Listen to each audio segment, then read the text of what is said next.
Pada kesempatan kali ini, kami dari Direktorat Tindak Pidana Cyber Bareskrim Polri akan menyampaikan pengungkapan kasus deepfake yang mengatasnamakan pejabat negara, high profile, dalam bentuk video dengan isi konten menawarkan bantuan pemerintah kepada masyarakat yang membutuhkan. Itu bisa jalan. Berdasarkan laporan polisi nomor LP_A_3_1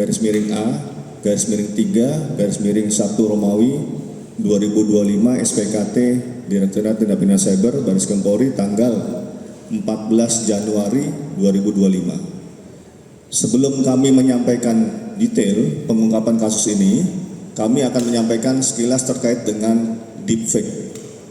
Deepfake adalah teknologi berbasis kecerdasan buatan Artificial Intelligence atau kita sebut AI yang digunakan untuk membuat video, gambar, atau audio palsu yang terlihat atau terdengar sangat nyata. Deepfake dapat memanipulasi gambar atau video sehingga terlihat seperti seseorang melakukan sesuatu yang sebenarnya tidak pernah terjadi. Deepfake sering digunakan untuk hiburan, tetapi juga dapat disalahgunakan untuk penyebaran informasi palsu yang merugikan orang. Salah satu kasus deepfake ini sebagai gambaran yang sempat viral di media sosial yaitu video deepfake Barack Obama pada tahun 2018 yang menunjukkan Barack Obama menghina Donald Trump dalam sebuah pidato, padahal pidato tersebut tidak pernah ada. Semakin marak dan banyaknya teknologi AI yang disalahgunakan dengan membuat video deepfake, Direktorat Tindak Pidana Cyber Bareskrim Polri melakukan pengungkapan kasus deepfake terhadap Bapak Presiden Prabowo Subianto dan pejabat negara lainnya dalam bentuk video dengan isi konten menawarkan bantuan pemerintah kepada masyarakat yang membutuhkan. Pengungkapan kasus ini dilakukan untuk menjaga marwah kewibawaan pemerintah Bapak Presiden Prabowo Subianto dan kabinetnya agar tidak menimbulkan distrust dari masyarakat.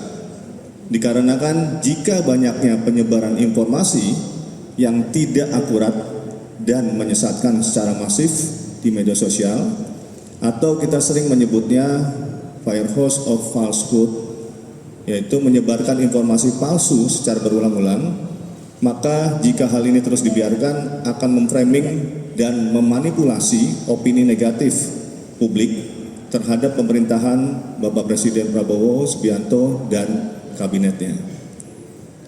Kami juga melakukan kegiatan ataupun proses penyidikan mendasari pada scientific crime investigation berdasarkan hasil pemeriksaan digital forensik oleh Pusat Laboratorium Forensik Bareskrim Polri terhadap barang bukti yang telah diamankan oleh penyidik, khususnya video-video deepfake dengan hasil sebagai berikut.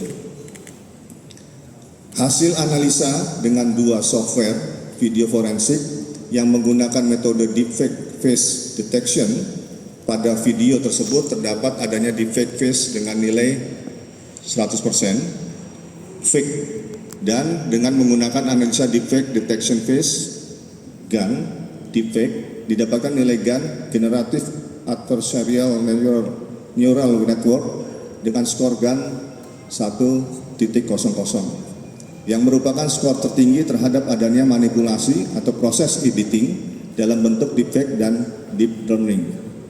Kedua, dari hasil analisa error level analysis atau ELA terdapat adanya penggabungan frame berupa tulisan dan gambar yang dijadikan satu dalam satu video yang menandakan adanya proses editing, dan dapat disimpulkan bahwa momen-momen pada frame-frame di file video tersebut adalah bersifat tidak wajar dan tidak kontinu yang saling tidak bersesuaian dengan momen di tiap-tiap frame.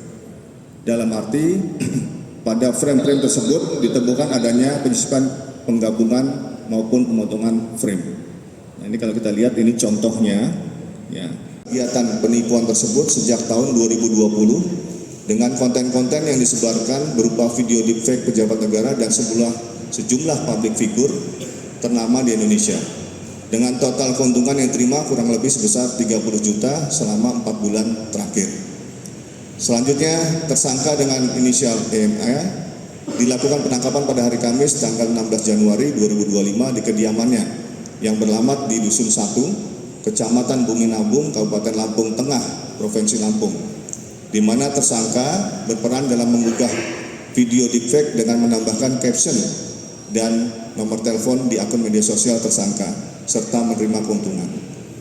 Tersangka tidak bekerja sendiri. Kejahatan ini merupakan sindikat di mana tersangka dibantu oleh seorang dengan inisial FA, yang saat ini itu sudah kita tetapkan sebagai DPO yang bertugas menyiapkan video deepfake atau mengedit tersebut. Adapun barang bukti yang telah diamankan dari tersangka adalah satu buah handphone merek Oppo tipe A17 warna biru dengan nomor IMEI sekian dan IMEI yang kedua sekian. Satu buah KTP atas nama tersangka AMA, satu buah ATM bank, salah satu bank warna putih dengan nomor kartu 6013011 sekian. Siapa dengan maksud untuk menguntungkan diri sendiri atau orang lain secara melawan hukum dengan memakai nama palsu atau martabat palsu dengan tipu muslihat ataupun rangkaian kebohongan menggerakkan orang lain untuk menyerahkan barang sesuatu kepadanya atau supaya memberi hutang maupun menghapuskan piutang. Dipidana karena penipuan dengan pidana penjara paling lama 4 tahun atau denda paling banyak 500 juta. Penyidik